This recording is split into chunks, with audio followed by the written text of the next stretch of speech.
So just a warning, you're about to watch a video about plants. What's up guys, and welcome back to HomeGrowTV for another Seed to Harvest episode, where this week we take the Kerosene Krash from Dutch Passion all the way from a little bean to a final harvest. We test final flower weight, potency test, and we even do a sit down for a post-harvest analysis and check them aroma, terps, and effects all the way to the very end.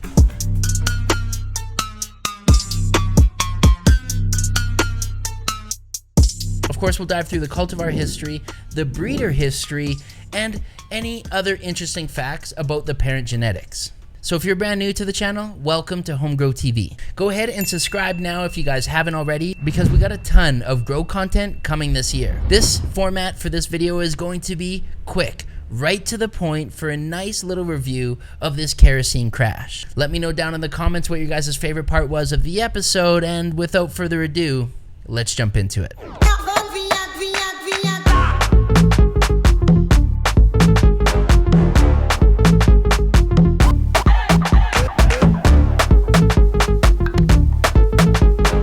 So first off, as always, let's jump into this cultivar history, a little bit on the breeders and the parent genetics. So the strain that we're going to be reviewing today is called Kerosene Krash from Dutch Passion. This is a cross of Gorilla Glue number 4 to Sherbet. According to Dutch Passion, this is the most pungent and most powerful strain in their collection. And this strain was created by crossing that GG number 4 with a male of Sherbet. Both parents are known worldwide for their potent buds and strong aroma. GG number 4 leans towards that earthy, sour, gassy. Sherbet is a little sweeter and fruitier. And yeah, they said it perfectly. Both of these strains, both parent genetics, that Gorilla Glue number 4 and the Sherbet, have been used in countless crosses.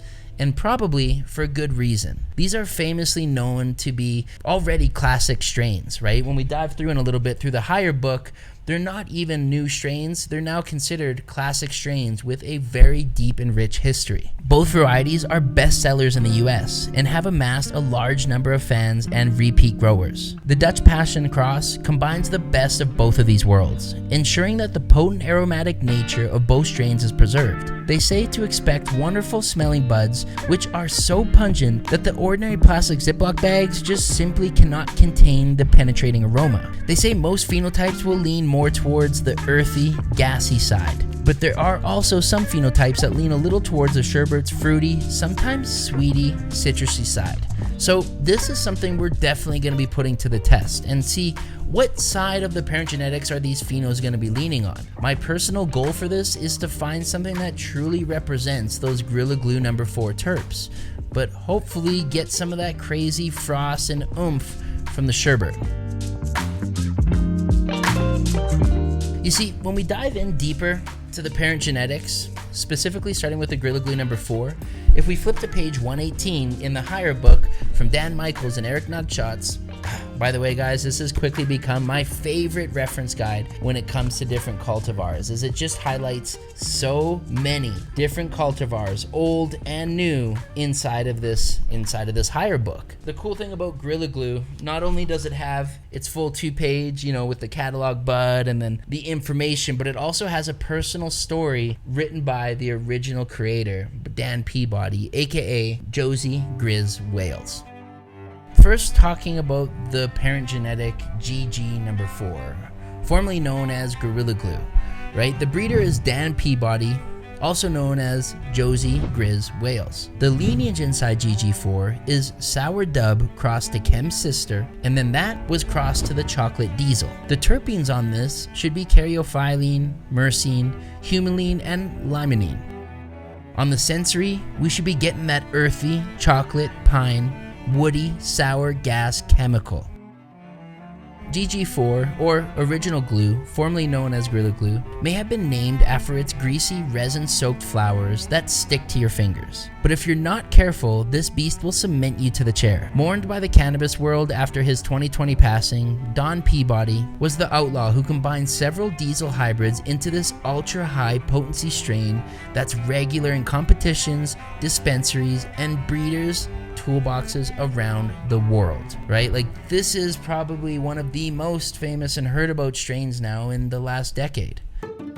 Although it's indigenous to the silver state of Nevada, this silverback of a strain possesses strength and is now regularly spotted all over the planet. Its pungent, tangy smell is like a 900-pound gorilla in the room serving delicious gas pine coffee and chocolate flavors that give way to intense euphoria, extreme physical relaxation, and face-melting stony high. So, Gorilla Glue number 4, right? Again, one of the most famous strains we've seen over the last decade, and here's a quote here from one of his partners down the road, from Cat 7. A lot of times, I have seen GG4 and it's not the real deal. Even though Josie's intent was to give away cuts freely to his friends, their clones quickly gained celebrity status and sold for outrageous sums, but many were often fake. The original GG4 will break your trimming shears.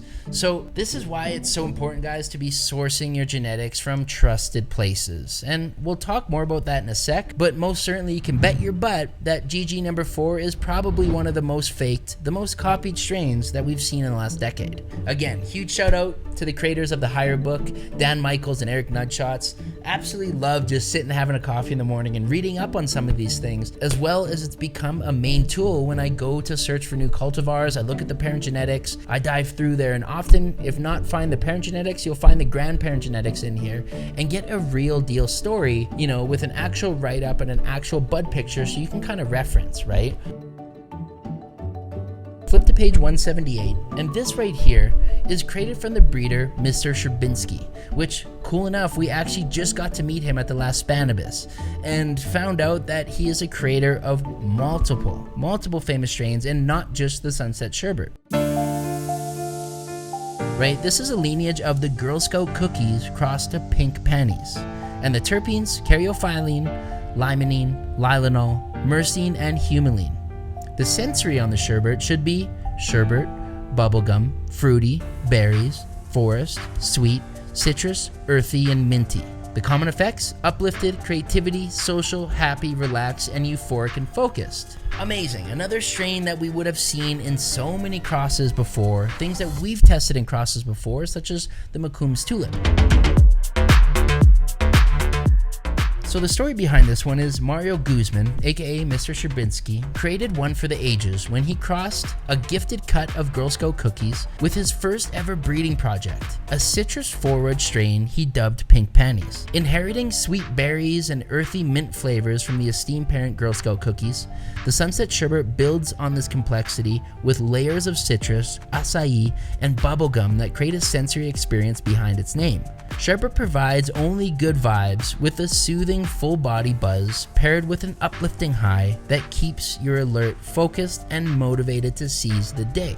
Here's the thing though, with both those parent genetics being so famous and being used across so many cultivars, it makes sense why that these are some of the strains that you often see copied, faked, or just kind of put out there randomly in different strain crosses. Those who actually find and create a stable version of this cross means it was a lot of work and probably not easy finding. Maybe that's why this is one of the reasons that this is Dutch Passion's most expensive genetic, and was #1 reason why I actually really wanted to test it. This was one of the things that we got commented multiple times on the channel.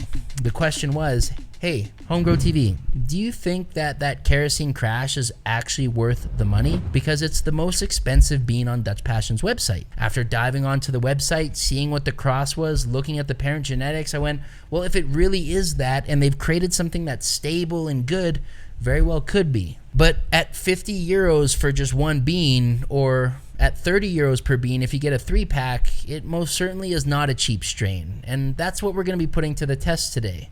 Is Kerosene Krash actually worth the cost? From what we know about Dutch Passion, they've been in the game for over 37 years, and they're a seed company established in Amsterdam. They were officially formed in 1987, and they are famous for supplying great quality seeds and being the original inventors of feminized seed back in 1997. Pretty cool to see a deep dive on their history, and we talked a little bit about it on the McComb's Tulip episode, but this was founded by Henk van Dalen back in 1987. Prior to this, since the 1970s, Henk had been busy collecting and breeding seeds. You see, he was a biology student at the Amsterdam University, And back in those days, there was flowers being imported into Amsterdam from all over the world, right? You had buds coming from Africa, Asia, Latin America, and even North America, making Amsterdam probably the best central hub worldwide for a different combination of flavors all coming to the same place. This is what allowed Henk van Dalen to start experimenting different crosses and what would happen when you cross this with that. These varieties were often quite different in terms of effect and quality.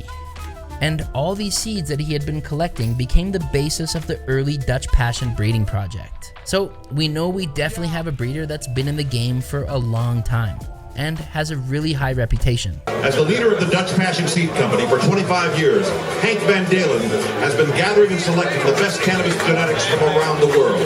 The Dutch Passion Seed Company is famous for superlative strains like Power Plant, Blueberry, Nazar, Orange Bud. Which makes this test even more interesting. Is that Kerosene Krash worth it at the cost? I don't know, we'll get to see by the end of this. One of the other things I did before deciding to test this one was hop over onto Grow Diaries and just take a look and see what other people's results were. From what I seen, it looked decent, they looked tasty, and the reviews were high. So we decided to do it. For those that are wondering where to get your hand, and the number one place that we started recommending to get all your beans at, Seedsman.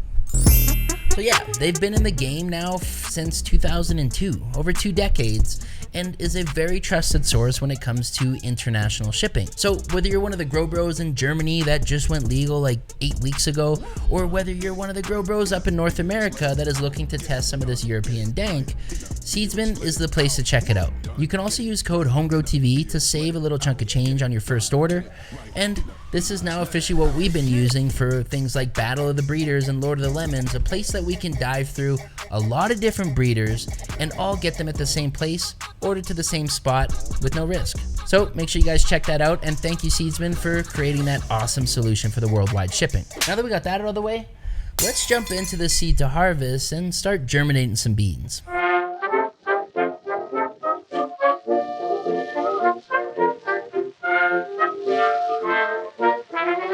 So here we are, and we got our pack from Dutch Passion of the Kerosene Krash. This was a 3 bean pack, and uniquely enough, I've never seen this from another breeder before, but they're packaged inside this box like this with a little UV protected kind of green box inside.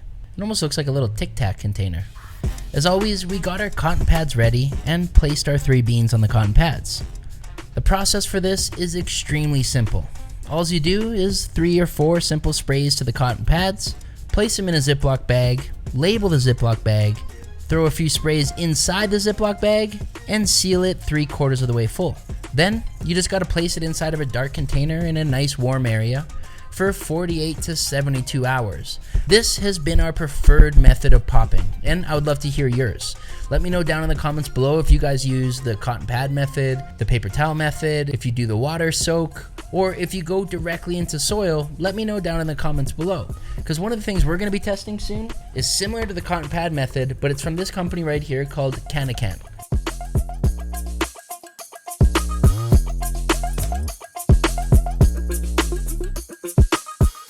Very similar strategy to popping in cotton pad, except with it comes with its own little sealed container. It has these little pads underneath in there. It allows you to germinate 8 at once. And not only that, but it comes with its own little heat pad. Comes with a heat pad, which from what I've seen in Discord and other people testing this like Huygen, they're getting their germination to come even quicker by having the perfect amount of heat and a little labeling system so you can keep track of what you germinated and what your rates were. So that's what we're going to be testing in future things like Battle of the Breeders that's coming up right away. But for now, we always rock cotton pad, but very soon going to be testing something like this from Can. So yeah, let me know if anyone in the comments has tried this before and what your guys' thoughts are.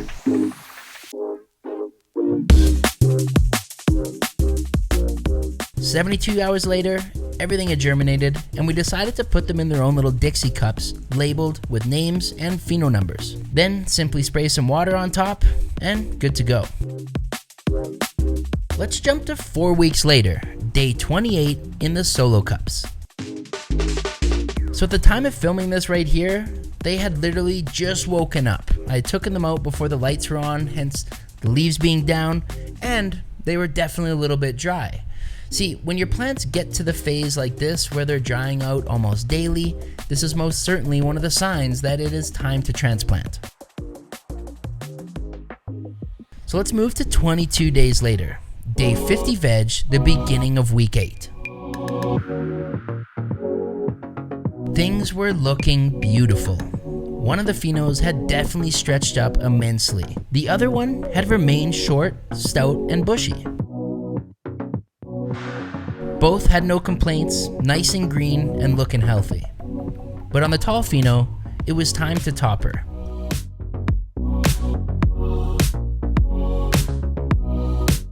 As you can see, we took a pretty big topping on this one and didn't take off any other leaves at all.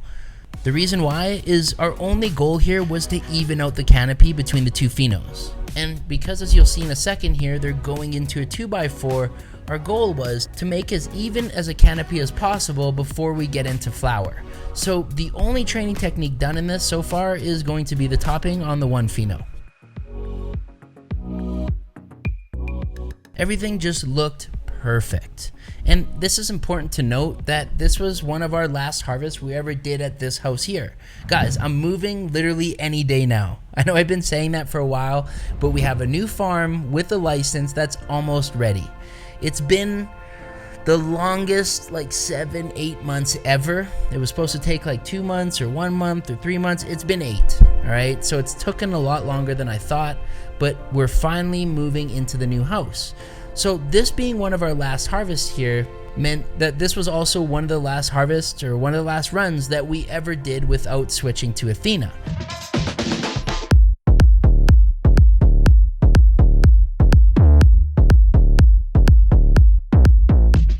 So since this, we've switched all of our nutrients fully to ATHENA, and really soon I'm gonna have a full video describing why.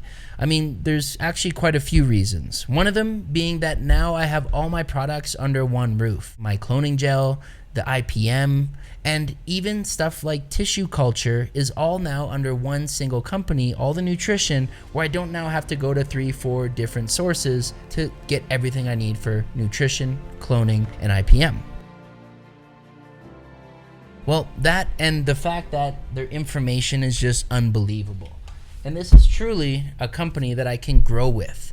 This is their handbook, and it's available on their website for $20, or you can even get a free download. I'll leave the link in the description below.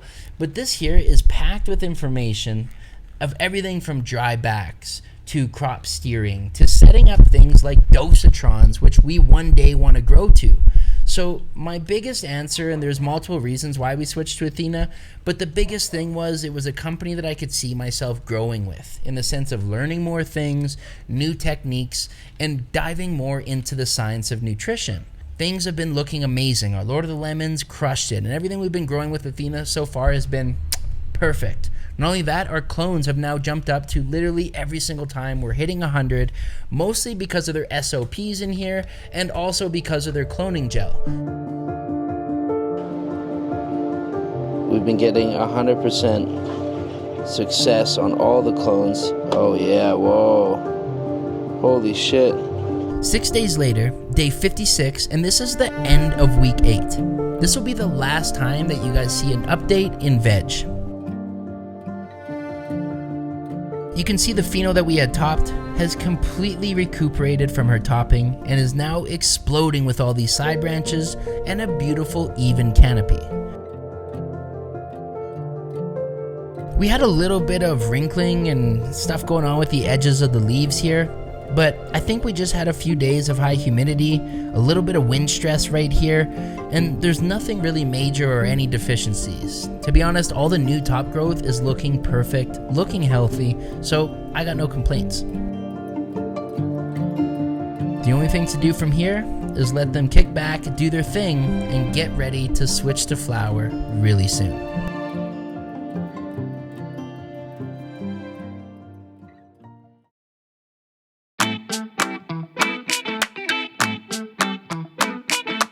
So here we are for the first update in flower. This is day 11 flower inside the tent. Everything was looking happy, healthy, and amazing. off to a splendid start for the beginning of flower. I love this phase because you're starting to see the stretch, the growth, the little buds forming, and my favorite part, you start to get a feel for the internodal spacing, meaning the space in between each little bud site, right? Traditionally, the smaller and tighter the spacing, the bigger the buds, and the further away the spacing, it's not necessarily a bad thing, but it's not really something I look for, long internodal spacing, but often you'll find just buds further away the longer the internodal spacing is. So we could already see at this phase right now that the spacing was looking good, tight, and potentially gonna give us some really big buds at the end of flower.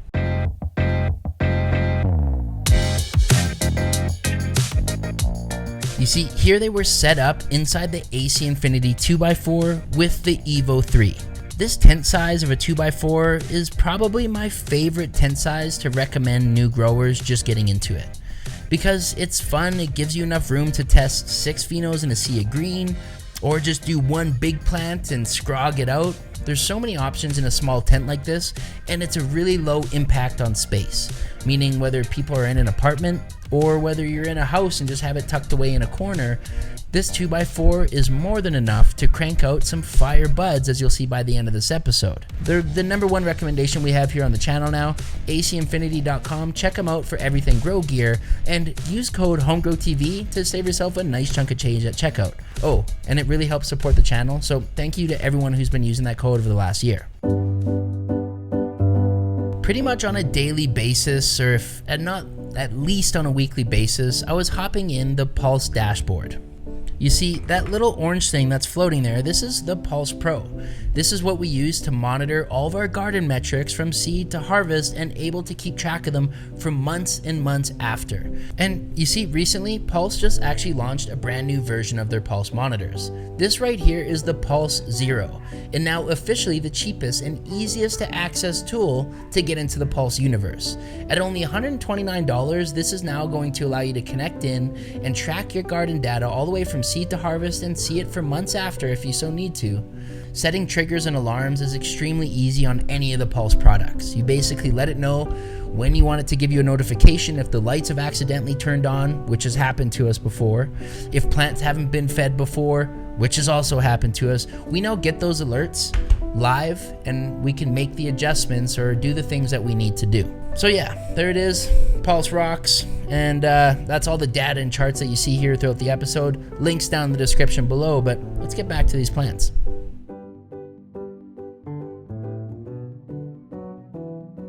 So for day 11 flower, everything was looking amazing. Nothing much to do now, but make sure that they're getting hit on their scheduled feedings, which at this point was every second day for about 1.5 liters. Soon, that'll be increasing, but time to let them kick back, do their thing, and we'll check back later in flower.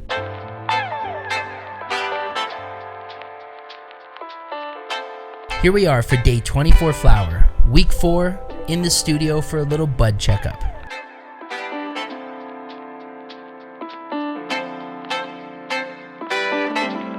See, that week 4 leaning into week 5 is another really exciting moment in flower phase, because this is when you should start to hopefully see your first little trichome development and maybe even your first little aromas from the terps and things going on inside the plant. And my oh my, is that what we found.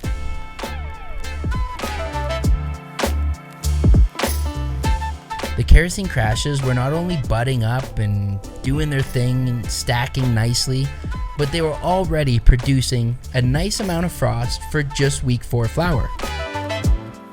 Not only that, but the aromas were already there. It started with this more sherbet, sweet minty.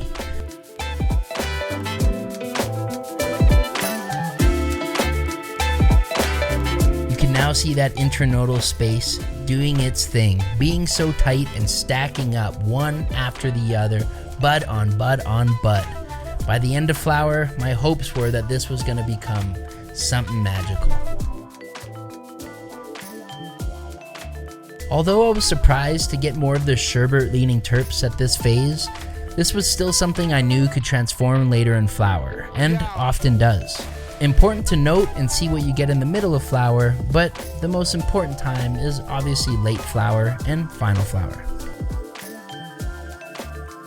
But just kick back and look at this lady for a second. Wow. She's forming up to be a heavy producer.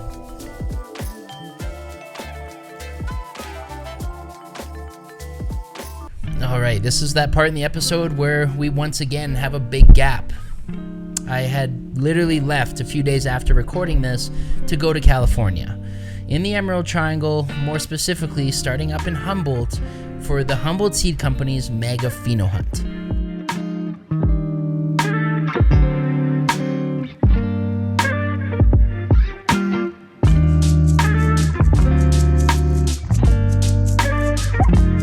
This is probably the coolest experience I've ever lived as a grower, or as a hunter, I guess. Like, it was unreal getting to hang out with Jorge Cervantes, Ed Rosenthal, the breeders from Humboldt themselves, Ben, Nat, and the team like Hallie, Jasmine, and everyone else just dedicating themselves to hunt through phenos.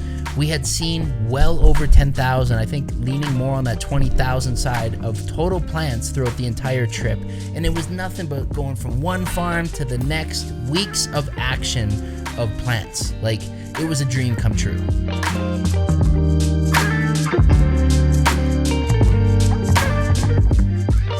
I really hope to go back this year and create a short documentary from the farmers themselves. What could us home growers learn from the legacy growers themselves?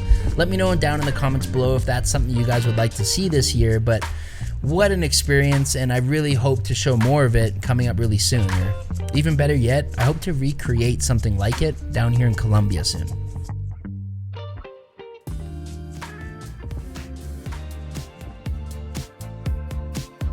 The first thing we did once we got back from the Humboldt Pheno hunt was check on our plants. It was now 43 days later, day 67, week 10 flower, and here we are for an intent update. God, I had missed these girls, and I could not believe what I was looking at. Things had fattened up more than I could have ever expected. They frosted up far more than I thought, and the stank was ridiculous. It was musky, woody, potent earth. And we'll talk more about the terps once we get them into the studio. But the one thing I noticed from just lightly touching a few of the leaves was how ridiculously sticky it was. This was probably the most sticky I'd ever felt a plant in my life. And my thoughts were, if we're getting these terps and we're getting this stick, are we seeing what Dutch Passion had predicted? A Gorilla Glue number 4 leaning crossed with the Sherbet. It's pretty fair to say that this Evo 3 inside the 2x4 had done these ladies justice, and there was just non-stop towers of leaning colas everywhere. They were now falling on the tent and all over, and there's probably a good one that would run amazingly in a scrog setup.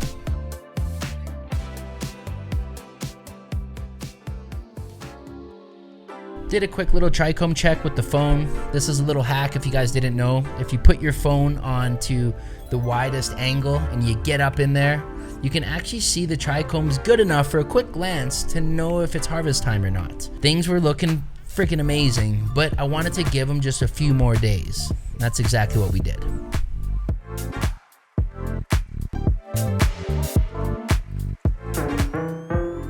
Six days later, day 73 flower, and it was officially harvest day.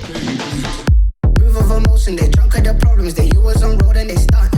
She know this cause she is the same. She's trying to stop playing games. Proof of emotion, they drunk at the problems, they you was. Things were extremely dense. A beautiful stack, stupid stank. And for the first time ever, we're gonna break down the stank into the spider chart breakdown. They drunk at the problems, they you was on road and they stuck. She know this cause she is the same. She's trying to stop playing games. The spider chart breakdown was something I also found from the higher book, and I thought it was probably the most accurate, best way to describe an entire terp profile. As you know, if one plant is citrus, it doesn't mean it's nothing else. Or if a plant is woody, it doesn't mean that it has nothing else in it. And that's why I thought this was an amazing representation. So this spider chart right here breaks things down into 6 different terp realms or categories. Starting from the top right, it's things that fit into the dank category, which are resiny, pine, cedar, hoppy, oily, musky, and grassy. Then right next to it, similar to it, is the earthy, which is herbal, floral, minty, menthol, peppery, woody, and spicy. Then you have the pungent section with skunk, gas and diesel, garlic, meat, cat urine, rancid, and cheesy. Then you move into the dessert category, which is sweet, candy, doughy, creamy, vanilla, chocolate, and buttery. Then we have my favorite section, which is the fruity and tropical. That's things like fruit salad, grape, berries, stone fruits, mango, papaya, and melon. I love that section. Then similar to it and in some of the same realm is the citrus, right? Where you have things like lemon, tangerine, marmalade, grapefruit, lemongrass, orange, and lime. So the combination of all of these together is what makes each individual cultivar its own unique thing. Right? If you have something that scores high in the dank, it doesn't mean it'll score 0, in the earthy. This is what we're gonna do. For the first time ever, we're gonna score this Kerosene Krash using the spider chart. If I had to rank it, I would say it probably scored the highest in the earthy section. It was very, very woody. Yeah, it had some minty in there for sure, but woody, earthy was like a great way to describe it. I would give it 5 out of 5 in this section. In the dank section, I would give it 4 out of 5 because of its cedar, pine, musky type terps, right? It's like that other type of realm that's close to earthy, but those combinations were ridiculous. So a 4 out of 5 on the dank. On the pungent side, that skunky, gas, diesel, we'd give it a 2 out of 5 because it also had some of that. Then the last thing it scored in would be the desserts, for that chocolate back, but so hard to find that potentially it would also score a 2 out of 5 on it, if that. But then when it came to the fruity tropical and then the citrus, I would give it 0 because it had no fruits, it had no tropical nothing, it had no citrus whatsoever, but did score high in those other areas. So for me, I'm always on the hunt for these fruity things, but I always say if it's unique, if it's something we haven't had before, and if it's potent and strong, then we're probably gonna take a second look at it.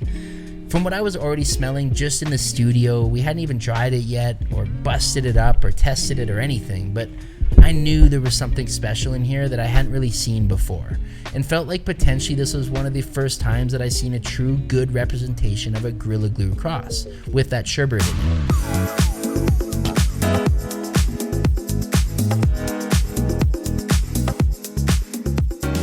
In just a second, we'll show you what it did on the final harvest weight, on the potency check, and then most importantly on the post-harvest analysis where we actually bust it up, test it to take a deeper dive through the terps, effects, and overall thoughts.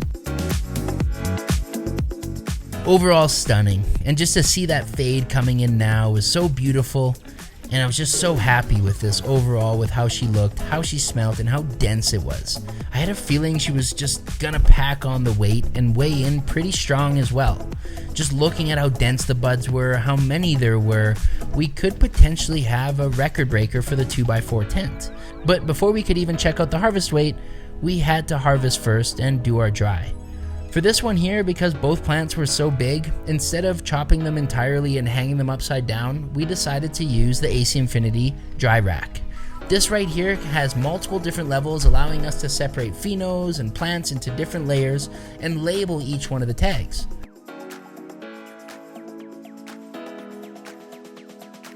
Once everything was cut up and put into the dry rack, it was time to bring them into the dry room and let them chill out for about 14 days at around 60% humidity. 14 days later, and it was finally time. They are now officially sitting in their seed vaults and starting their cure process.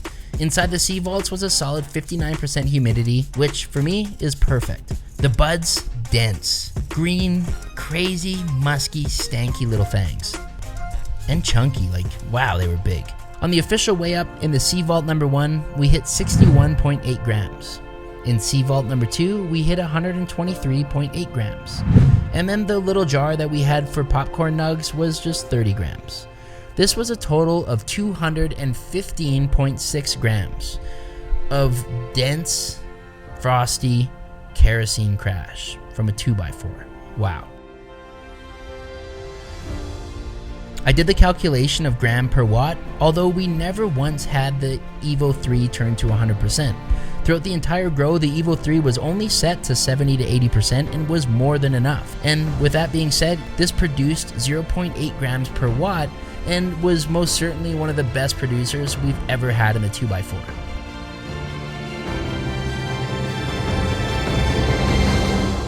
Next up was time to check the potency. As of recently, we've been using this little Purpl Pro tester at home for pretty much all of our cannabinoid tests. It sucks, but our laboratory here just recently closed, meaning I don't have a place to send my samples anymore for full terpene analysis and cannabinoid breakdown, but this thing here has been a lifesaver because I can instantly check it at home, I can check as many phenos as I want, I can check them as many times as I want, and I don't have to pay that $100 fee every single time I want to get something checked. So we've been loving it. It's been a really good base to kind of check things out here, and to be honest, anytime I hit anything above 20, I'm happy. So after calibrating the Purpl Pro, our first test hit 19%. And our second test hit 21%. That's what's cool about this, because you can test the popcorn nugs at the bottom, you could test the top bud at the top and see the difference, or you could test things in even earlier flower, right? Cut something on that week 4, dry it out, and test and see how many cannabinoids are already developing in early flower. These are just some of the tests and things that we want to start to experiment with soon, as well as I've heard rumors that they're also testing extractions now. I don't know the details, so don't ask me yet, but I will further investigate. Hopefully, as the years move on, these pieces of technology become cheaper, more readily available, and even more diverse. How cool would it be to be able to test all your terpenes at home and know exactly why it's smelling like it is? Hopefully, technology catches up soon. But now that we had everything tested and checked on the potency, and things were now curing, it was officially time to whip it out for its first little test, which, what better person and what better place than on a podcast here in Colombia with Erik Nugshots himself, the creator of the Higher book. We were on a podcast and I decided, you know what, that's the strain I'm going to be bringing out for this podcast. Thank God we didn't whip it out until the end because, man, it was strong. Well, we got some Kerosene Krash from Dutch Passion up in here, homegrown. And I figured we'd roll up a little doobie as I hit some of these Instagram questions. Oh. And it seemed like Erik really liked the terps. Look at that. Heck yeah, bro. It smells amazing. So I gotta say, it felt pretty cool, and I was impressed the fact that Erik liked it. I mean, I already knew my thoughts on it and my summary of it, which we'll get to here in a second, but you know you just got a W when Erik likes your buds. So what are my overall thoughts and my overall summary? Before we hop to the post-harvest analysis where we sit down with Mr. Q and myself and we actually take a deep dive into this and roll it up and twist it up in front of you and give you that full experience of the effects, the terps, and everything, I just want to kind of leave you with my overall thoughts of the Kerosene Krash. This being the most expensive genetic Dutch Passion offers, that was my biggest reason kind of for wanting to test it. And you guys had commented quite a few times, is it worth it? The prices are nuts. Honestly, I was coming into this looking to myth bust it in a way, like basically kind of disprove it and look for like, I don't think it's worth it. I'm shocked. I'm totally shocked because out of just 2 beans, we found amazing, amazing gems. It was exactly like what Dutch Passion had predicted as far as it was those Gorilla Glue number 4 terps. It really was, but it did have that sugar coating and structure like almost like from a sherbet. I thought they created an amazing, well-balanced, and really good stable strain here. This Kerosene Krash, the Gorilla Glue 4 and the sherbet, totally took me by surprise. Again, thinking I was gonna myth bust it and be like, nope, it's not worth it. I honestly think, guys, for a pack of 3 at 30 euros a bean each, you pop just one of these, I think you would already be happy. And the fact that we did a very small pheno test and we seen 2 equal results like this, it shows that they did a lot of really good work with this strain and stabilizing it and testing it, and God, they've clearly created a very popular strain here, and I get it. And even though I don't like these type of terps, or I don't hunt for these type of terps, I should say, I was very, very happy with it. It was something I was going into sometimes even more so than the fruity strains I had kicking around. Especially because it gives you a break from something, oh, you got this fruity, you got this lemon, all of a sudden you got this punch to the face, crazy, woody, earthy, musky, BO almost style terps in it. It was very impressive, and overall, I definitely give it a 2 thumbs up and would say, Dutch Passion, you did a great job with this one. Didn't know what to expect, but you've created something really nice here. Who's it for? For anyone who's looking to actually try something true in that Gorilla Glue world and that Sherbet world. Again, 2 strains that are oh so often copied and faked. Dutch Passion had obviously done the work to go to the source to get the real deal and bring it into this cross. So for anyone living in Europe looking to try something that really originated from the US, this would be one of them, right? Most certainly. And even those living in the US who have never tried a real Gorilla Glue style terp, or who had never seen a nice little Sherbet cross, this is definitely one to take a look at. Did I keep a clone? No, I don't necessarily regret it. I think it's a really good sign to see how good each single bean grows. It shows that it was stable. I could go back and find that terp, I feel like, at any moment now by just popping another bean. That being said, if I did keep one of the clones, it would have been extremely popular in a country like here in Colombia, especially with these outdoor growers and people in extractions. To get a result like this and so big, and to get these terps like this so consistently, I know the clone would have done really well down here. So it's unfortunate that I didn't keep it, but I most certainly would try and pop that again, or would run with that again, especially when I'm looking for something nice in that Gorilla Glue world. And don't forget, guys, Kerosene Krash is available worldwide on Seedsman. Now it's time we dive into the post-harvest analysis. I take a little stab through it. Mr. Q takes a deep dive through it. Let's hear what he has to say. Where? Beautiful, babe. Sun is out. Gorgeous. Cheers to you, Dutch Passion, for creating the Kerosene Krash.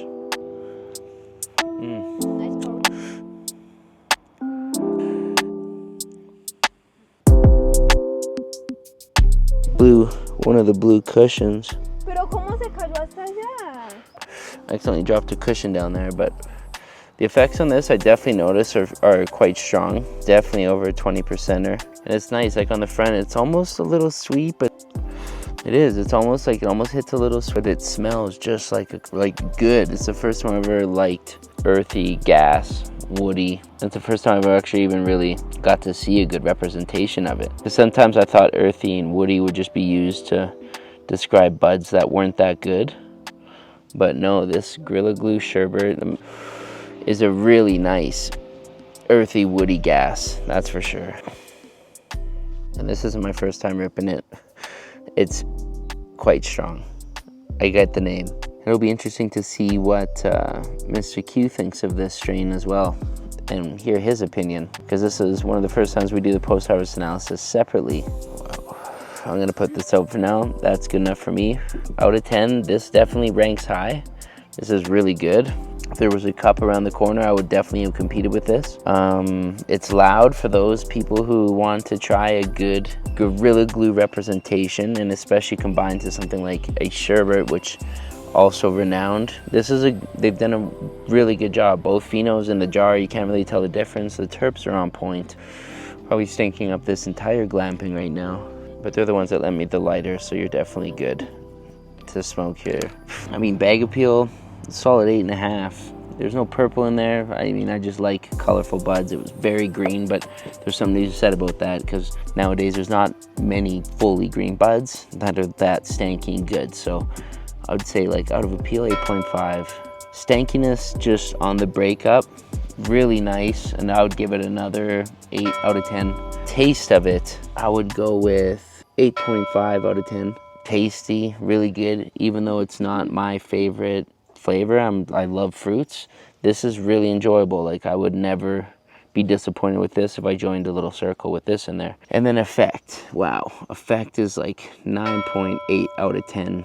it is strong. It is definitely good for me to be at like a glamping, something private like this, with my girlfriend just chilling, and not so much like in public. It's loud, the smell on it is really good. So overall, this definitely tests high. It's really good. That's all I smoked, and I am blasted. And that says something, because I've been ripping dabs too all day. Been having dabs from morning until now. And this doobie just did something special. It's like, you know that moment when you have a doobie, it almost gets you more ripped than the dabs, or it's different. You know what I mean? It's just different expression. I'm mumbling at this point. Let's see what Q says.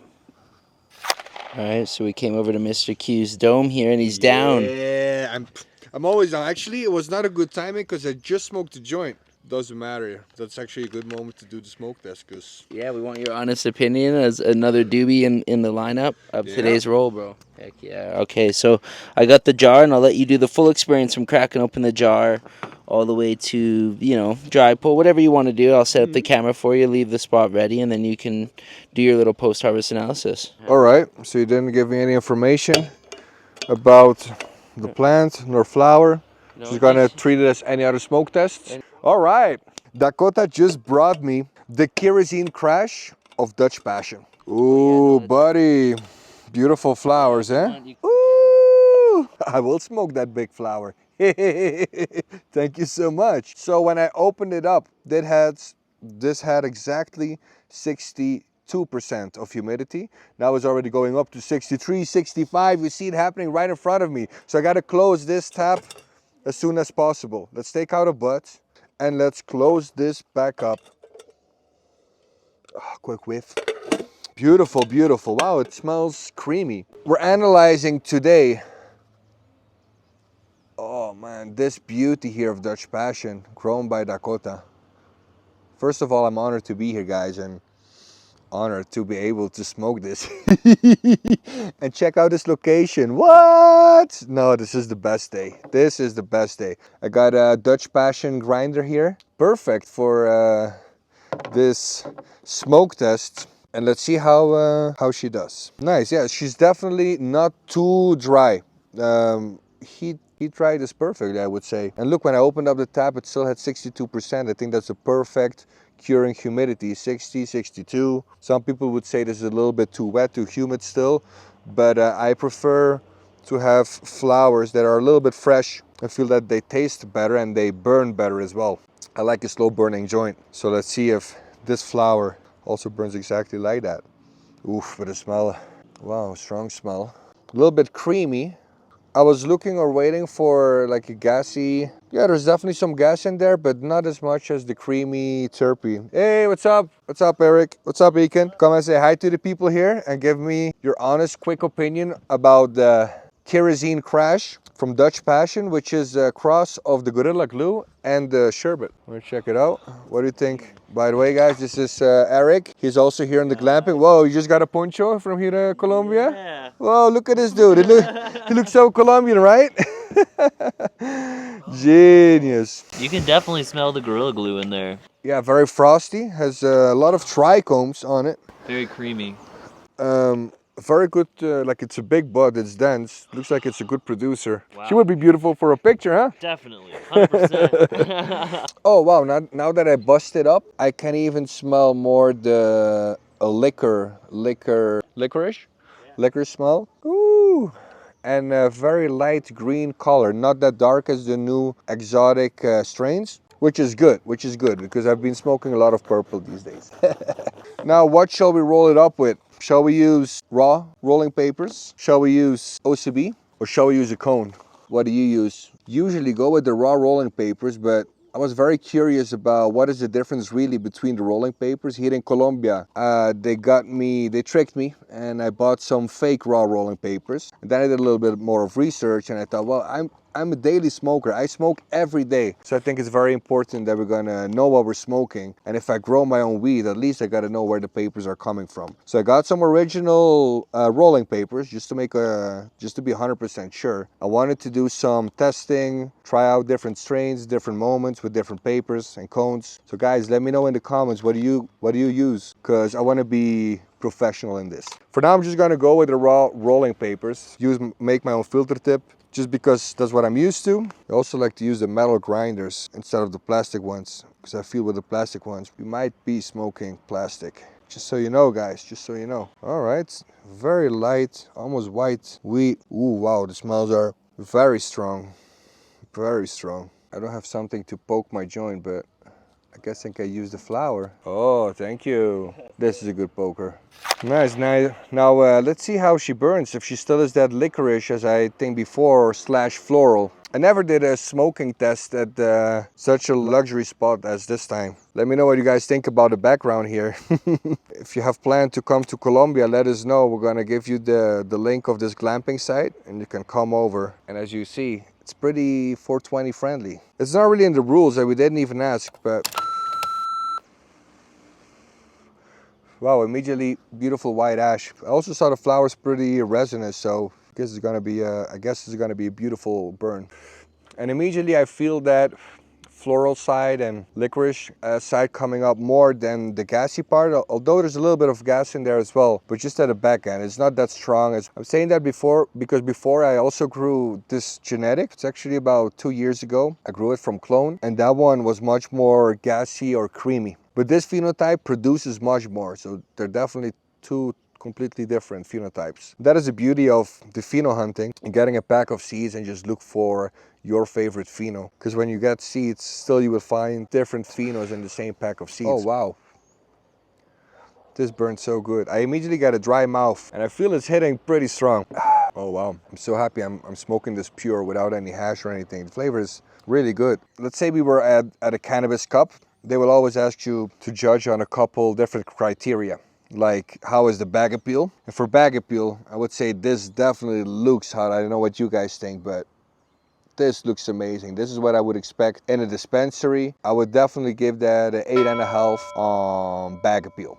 Now for smell, it does smell very nice, but also not like you can smell it from the back of the house. I would give it a 7.5 when it comes to smell. But then when you smoke it, the experience does change a little bit and it burns very well. This weed has been dried very well, cured very well. As you could see, the ash is completely white and it's really smooth when we smoke it. Look, nobody here is coughing, nobody we got 3 people here. Pretty soft and very, very well grown. Maybe the nutrients that they've used here might play a role in that as well. Very clean. Burning, I would definitely give it an 8.5. And on terps for smoking, an 8. So I think more or less that's like 8 on 8 over 10. I think this is definitely approved. It's working. The weed is working.